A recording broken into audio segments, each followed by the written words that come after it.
नमस्कार मित्रांनो, मी आकाश पुन्हा एकदा आपलं स्वागत करतो माझ्या आकाशवाणी या यूट्यूब चॅनलवर। जर तुम्ही चॅनलवर नवीन असाल, नव्यानं पाहत असाल तर कृपया करून चॅनलला सबस्क्राईब करा।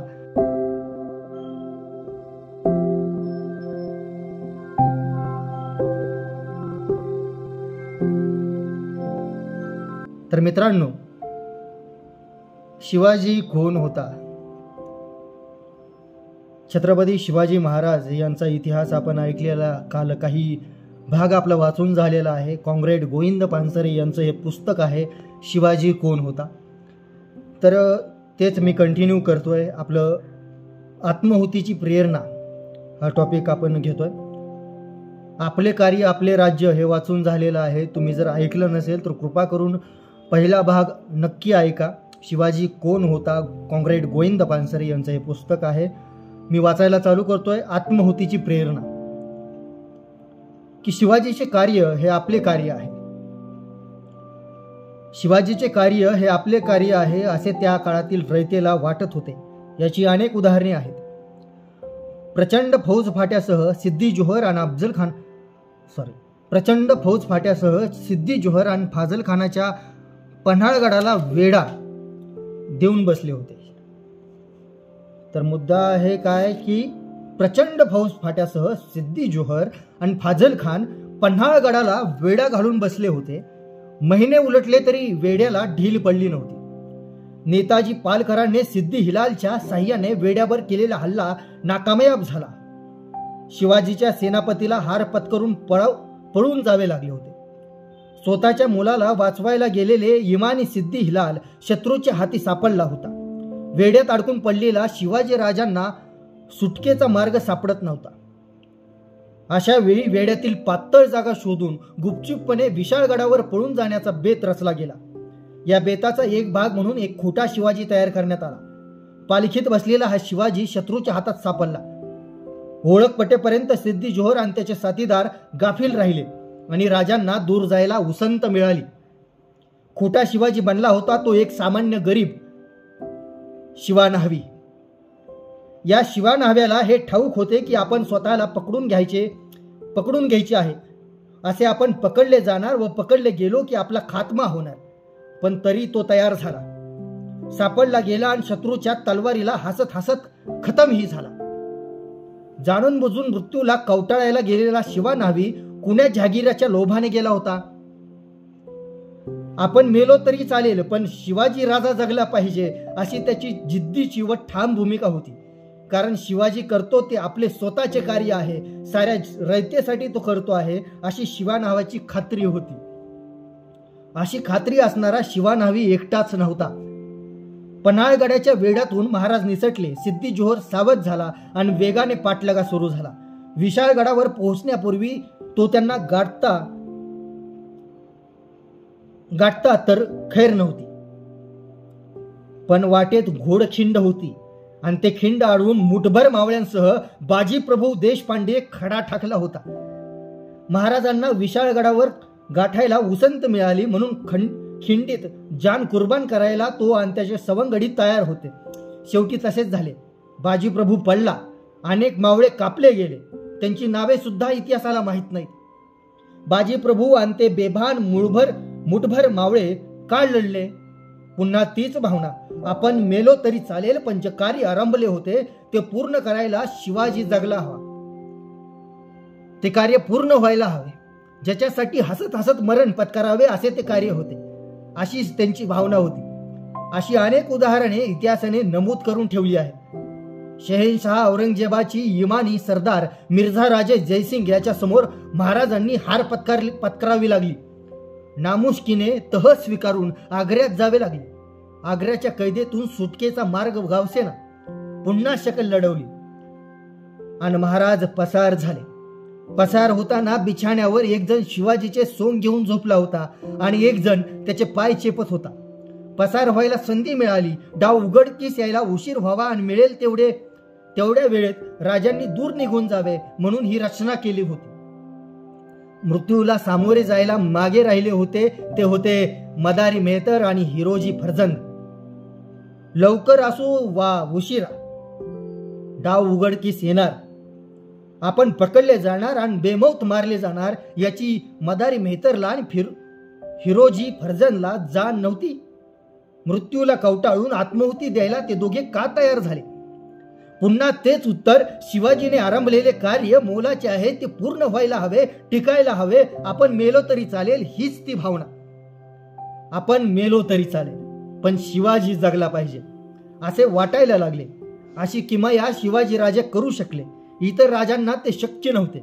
इतर राजांसाठी ही लढणारे होते नाही असे नाही. अशा लढाईत अनेक मृत्युमुखी पडले, पण त्यांचे लढणे हे मृत्युमुखी गाजवून जहागिरी आणि इनाम मिळवण्यासाठी होते. ते मेले ते जहागिरीसाठी आणि इनामासाठी, उदात्त कार्यासाठी नव्हे. शिवकार्यात लढवय्ये सैनिक तर सहभागी होतेच, परंतु सर्वसामान्य रयत सुद्धा आपल्या परीने सहभागी होती आणि हे फार महत्वाचे होते. राजाच्या कार्यात जेव्हा रयत मनापासून सहभागी असते तेव्हा ते कार्य यशस्वी होतेच. खरे म्हणजे ते कार्य राजाचे नसते तर सर्व रयतेचे असते आणि म्हणूनच यशस्वी होते. रयतेच्या स्वराज्य कार्यातील सहभागाचे ऐतिहासिक सत्य एक प्रतिभावान कवीने सोप्या आणि रोखठोक भाषेत कविता करून नोंदवून ठेवले आहे. कवितेचे ध्रुवपद असे आहे, खबरदार जर टाच मारूनी जाल पुढे, की खबरदार जर टाच मारूनी जाल पुढे, की खबरदार जर टाच मारूनी जाल पुढे, चिंधड्या उडवीन राई राई एवढ्या. की खबरदार जर टाच मारूनी जाल पुढे, चिंधड्या उडवील राई राई एवढ्या. कवी वर्णन करतो एका छोट्या प्रसंगाचे. धामधुमीचा काळ आहे. सैनिक शिपाई तर सोडाच, पण शेतात नांगरणारा साधा शेतकरी सुद्धा सावध आहे. कुणाचे सैनिक कुठे जातात इकडे त्यांचे लक्ष आहे. स्वराज्य कार्यात दगाफटका करणारा कुणी आढळला तर त्याला हटकला पाहिजे अशी सगळीकडे भावना आहे. बांधावरून 4 घोडेस्वार जाऊ पाहत आहेत. शेतकऱ्याचा 10-12 वर्षाचा कोवळा पोरगा दिताईने त्यांना अडवतो आणि सांगतो, खबरदार पुढे जाल तर चिंधड्या उडवीन. तुम्ही कोण आहात, कुठे चाललात, वगैरे वगैरे. हा चिमुरडा पोरगा शस्त्रसज्ज घोडेस्वारांना दम देतो, भीत नाही. त्याला वाटते आपण सुद्धा हे केले पाहिजे, हे आपले कार्य आहे. शिवाजी राजा काहीतरी चांगले करतोय, आपण त्यात भाग घ्यायला पाहिजे. पुढे कवी सांगतो, हा चिमुरडा पोरगा ज्या घोडेस्वाराला दम देत होता तो स्वतः शिवाजी राजाच होता. त्या पोराने शिवाजी पाहिलाच नव्हता. ओळख देखील काही नाही, देणे घेणे काही नाही, पण तो शिवाजीच्या कामात मदत करू पाहतो, त्यासाठी धोका पत्करतो. शिवकाळामध्ये शिवाजीच्या सर्व सहकार्यात सर्व सैनिक आणि सर्व रयतेत ही भावना शिवाजी तयार करू शकला. यातच त्याचे वेगळेपण सामावलेले आहे. असामान्य पराक्रम होतात ते असामान्य कार्याच्या सिद्धीसाठी केलेल्या लढायातच होतात. इस्टेटीच्या लोभाने जे लढतात आणि मरतात त्यांची नोंद ठेवावी असे इतिहासाला वाटत नाही. लढाईच्या धुमचक्रीत अनेकदा छोटी मोठी माणसे भीमपराक्रम गाजवतात. युद्धाच्या धुंदीत मरण हे पत्करतात. जहागिरी मिळवण्यासाठी किंवा मिळवलेल्या टिकवण्यासाठी पराक्रम सुद्धा केले गेले आहेत. पण प्रलोभा विना जाणून बुजून मृत्यूला कवटाळणाऱ्या पराक्रमांची जातच वेगळी असते. शिवाजीचे सहकारी व त्याची रयत शिवाजीच्या कार्यात सर्वस्वाचा त्याग करीत सहभागी होती. ही गोष्ट निर्विवाद आहे. शिवाजीच्या काळातील त्याच्या रयतेला शिवाजीचे कार्य व शिवाजीचे राज्य हे आपले राज्य आहे असे वाटत होते. याबाबत शंका घ्यायला जागा नाही. पण असे का होते? शिवाजीने असे काय केले होते की रयतेला त्याने आरंभिलेले कार्य आपले वाटावे? इतर समकालीन किंवा मागे पुढे झालेल्या राजांना जी रयतेची निष्ठा मिळाली नव्हती ती शिवाजी राजांना का मिळाली असा खरा प्रश्न आहे.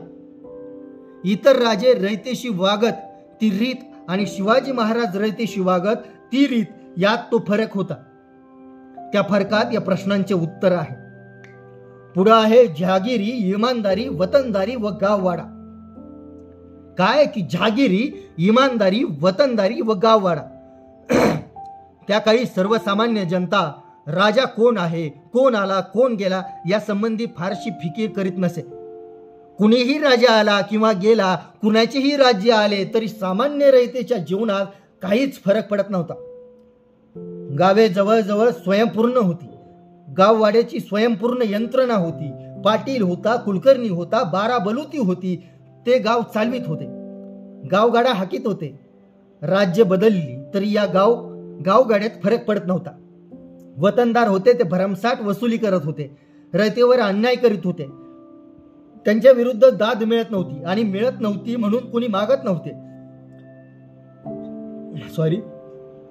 राज्य बदलली तरी कुलकर्णी, पाटील, वतनदार, देशमुख, जागीरदार तेच असत. सर्वजण पटापट निष्ठा बदलीत. ज्याचा जय झाला असेल, ज्यांचं राज्य असेल त्याला निष्ठा अर्पण करीत. स्वतःची वतने शाबूत राखीत. रयतेला छळीत वसुली करत आणि राजाला हिस्सा नेऊन देत. जोवर छळ चालू होता तोवर रयतेला आपल्याकडून वसूल केलेला पैसा व माल वतनदार कोणत्या राजाला नेऊन देतात व किती देतात याच्याशी कर्तव्य नसे. सर्वच राजे लुटारू किंवा लुटारूंचे म्होरके अशी रयतेची रास्त समजूत होती. म्हणून ते राजात फरक करीत नव्हते. या संबंधी इतिहासाचार्य राजवाडे यांनी महिकावितीची बखर या पुस्तकाच्या प्रस्तावनेत म्हटले आहे की गेल्या 3000 वर्षात हिंदुस्थानात जी देशी आणि परदेशी सरकारे होऊन गेली ती सर्व एक प्रकारच्या पोटभरू चोरांची झाली व सरकार म्हणजे उपटसंभू चोरांची टोळी आहे अशी हिंदू गावकऱ्यांची अंतस्था प्रामाणिक समजूत आहे. ज्यांची सतत चोरी होत असे त्यांचा चोर कोण आहे, त्यांची जात काय आहे, याच्याशी संबंध काय. म्हणून राजा कोण आला किंवा गेला याच्याशी रयतेला कर्तव्य नव्हते. दूर ब्रिटनमध्ये जगाच्या इतिहासाचा अभ्यास करीत असलेल्या मार्क्सने सुद्धा अपुरी साधने असताना असाच निष्कर्ष काढला होता. मार्क्सने त्याच्या थोर सहकारी एंगल्स याला 14 जून 1853 रोजी एक पत्र लिहिले आहे. त्या पत्रात भारतातील त्या काळाच्या लढाया, खेडी व बदलणारे राजे या संबंधी मार्क्स लिहितो. काय लिहितो मार्क्स? जरी काही वेळेला खेड्यांनाच युद्ध, दुष्काळ, साथी यांनी धोका पोचला तरी तेच नाव, त्याच सरहदी, तेच हितसंबंध, तीच कुटुंबे सुद्धा शतकानुशतके सातत्य टिकवून आहेत. राज्य मोडणे अगर दुभंगे याची झळ हे रहिवासी स्वतःला कधीही लावून घेत नाहीत. जोपर्यंत खेडे अखंड राहते तोवर ते राज्य कुठल्या सत्तेकडे गेले किंवा कुठल्या सार्वभौमत्वाखाली ते येते याची फिकर ते करीत नाहीत. त्यांची अंतर्गत व्यवस्था बदलत नाही. राज्याच्या अंतर्गत व्यवस्थेचा राजाचा संबंध नव्हता. राजाचा आणि रयतेचा संबंध नव्हता. राजाच्या धर्मामुळे रयतेच्या जीवनात फरक पडत नव्हता. राज्य बदलले तरी जुनीच राज्य यंत्रणा ते राज्य राबवित होती व प्रजेला नागवित होती. वतनदाराने रयतेला छळले, लुटले, नागवले तरी राजाला पर्वा नव्हती. जोवर त्याचा वसूल वतनदार आणून देत होते तोवर ते रयतेशी कसा व्यवहार करतात याच्याशी राजाला कर्तव्य नसे. शिवाजीचे कार्य सुरू झाले. शिवाजीचे राज्य आले आणि एकदम बदल झाला. राजा आणि रयत यांचा संबंध आला. राजा रयतेला दिसू लागला, भेटू लागला, त्यांची विचारपूस करू लागला, त्यांचा छळ होऊ नये म्हणून दक्ष राहू लागला, त्यांना मदत व्हावी म्हणून राज्य चालवू लागला. शिवाजी जहागीरदार, देशमुख, वतनदार, पाटील, कुलकर्णी यांच्या बेलगाम व्यवहाराला लगाम घालू लागला. वतनदार हे मालक नाहीत तर त्यांचे नौकर आहेत असे ते सांगू लागला व त्याप्रमाणे रयतेला अनुभव येऊ लागला. वतनदारांच्या व्यवहारावर राजाचे नियंत्रण आले. त्यांनी कसे वागावे, कसे वागू नये याचे नियम झाले. वतनदार राजाच्या नियमाविरुद्ध वागू लागले, रयतेला छळू लागले व अत्याचार करू लागले तर त्यांच्या विरुद्ध रयतेला दाद मागण्याचे धाडस आले. कारण रयतेने केलेल्या तक्रारींची चौकशी होऊन प्रसंगी मुजोर वतनदारांना जरब बसेल अशी कठोर शिक्षा होऊ लागली. शिवाजीच्या रयतेला हे सारेच नवे होते. कुठे घडत नव्हते असे होते. त्यांना फरक जाणवत होता आणि राजाकडे व राजाच्या कार्याकडे पाहण्याचा त्यांचा दृष्टिकोन बदलत होता. राजा व राज्य कार्य त्यांना आपले वाटू लागले होते की राजा आणि राज्य कार्य हे रयतेला आपले वाटू लागले होते. रयतेचा कणव असलेला राजा हा पुढचा टॉपिक आहे. तो आपण पुढच्या भागात वाचूया. उद्या शिवजयंती आहे. त्यानिमित्त सर्व महाराष्ट्रातील लोकांना, देशभरातील लोकांना, जगभरातील लोकांना शिवजयंतीच्या खूप खूप साऱ्या शुभेच्छा आणि मानाचा मुजरा. धन्यवाद. आकाशवाणी या यूट्यूब चॅनलला लाईक करा, कमेंट करा, शेअर करा आणि सबस्क्राईब करून बेल आयकॉनवर प्रेस करायला विसरू नका. धन्यवाद. मनापासून धन्यवाद. मानाचा मुजरा. आकाशवाणी.